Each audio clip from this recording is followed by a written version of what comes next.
Hi, everyone. My name's Olivia Phillips. As a student majoring in literature and minoring in political science here at AU, I really wanted to incorporate both areas of these studies into my senior thesis and showcase my knowledge in both sectors.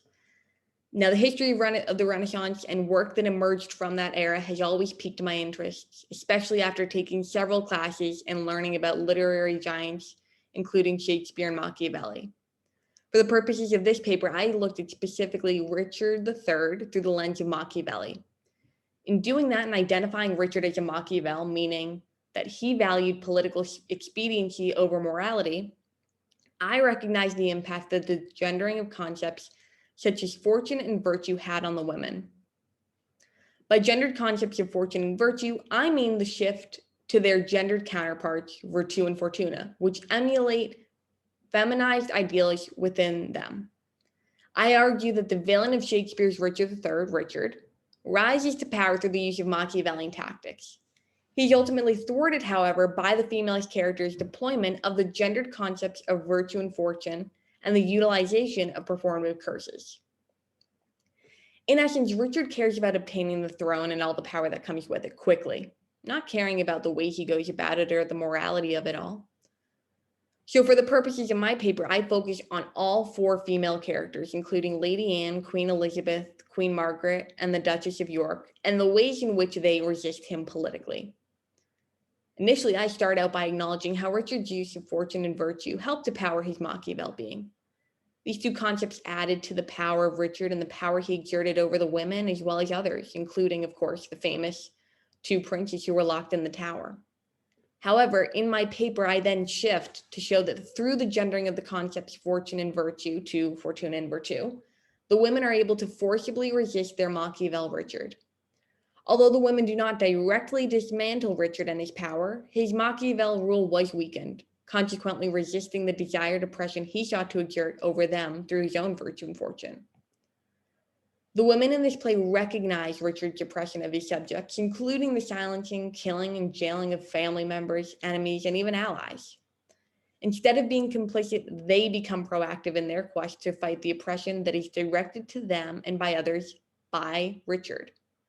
Although the women are emotional at times, given the fact that their family and crown is being ruined by one of their own, they are proactive and act. Recognizing that the men in the play, all who surround themselves around Richard, are his henchmen and will do nothing but be loyal to a fault to him, the women find it within themselves to be the ones who fight. Now, although they do not start out as a coalition, the women find their way to common ground in their pursuit of putting a stop to Richard and all that his Machiavel being poses to the pillar of the House of York. Through the gendering of Machiavelli's concepts of fortune and virtue, as fortuna and virtue, the women are able to resist him in a myriad of ways, be it free speech, and they deploy against the master of words himself, curses, and even the idea of Parrhesia. Now, although not all the women are successful in directly defeating or resisting Richard, their work and efforts all result in the death of Richard through their efforts that result in them being correlated indirectly with his death. Now, when I say the word fortuna, I mean that it's feminized to imply that fortune is a woman and means to bring luck. Fortuna is utilized by the women in their embodiment of fortune. In embodying fortune, thus feminizing the concept, the women in the play are able to utilize it in different forms, thus requiring the Machiavel himself to manage them in different ways. In Fortuna, challenging Richard to have to deal with the women in different ways, it challenges his makeup of being a Machiavel. The concept of Fortuna also exposes the Machiavelli's weakness by the logic of Machiavelli. His feminization of fortune signaled a threat for a leader and something that was an unstoppable force that had to be handled or controlled. However, through this use of Fortuna, the women were hard to handle, and Richard had to handle each differently in hopes of ultimately oppressing them. So, for instance, with Queen Elizabeth, that means she had to utilize her emotions to dictate Richard's response and reaction and how he would handle her. The women employ virtue, defined as, quote, a quality comprised of wisdom, strategy, bravery, strength, and if necessary, ruthlessness, end quote, in many ways. They attempt to counter Richard through curses and Parrhesia, meaning the ethics of truth-telling, through their calculated yet carefully analyzed understanding of Richard and his Machiavellian tactics. Each woman in the play curses Richard. This is not to say that these curses are immediately effective. Anne and Margaret are coerced by Richard's cunning ways, and Richard interjects and reverses the curses geared towards them onto the female curses themselves. For instance, in the cursing scene between Richard and Anne, when Anne delivers her curse, which curses the future wife of Richard, he immediately responds by proposing marriage to her, which ironically she accepts. However, these curses that the women pose meet Richard at the end of the play when the women's curses and their prophecies meet him in his dreams before his battle with Richmond and tell of his defeat in the next day. Through the women's utilization of Parisian truth-telling, they are able to be trustworthy players in this game against Richard and be the voices of truth amidst Richard's construction of a manipulative society and inner circle, a part of the royal family.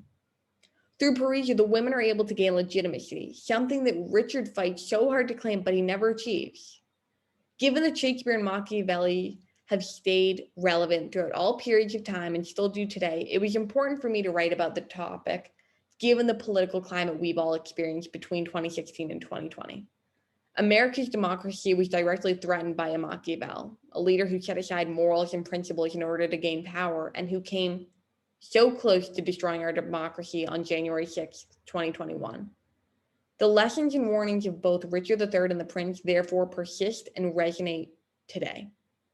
My hope is that my paper serves as proof to how Richard's rise to power through Machiavellian tactics is thwarted by female characters' deployment of the gendered concepts of virtue and fortuna and the utilization of performative curses, and shows that the ability of women is not overlooked, as well as the importance of responding to a Machiavel and his oppression.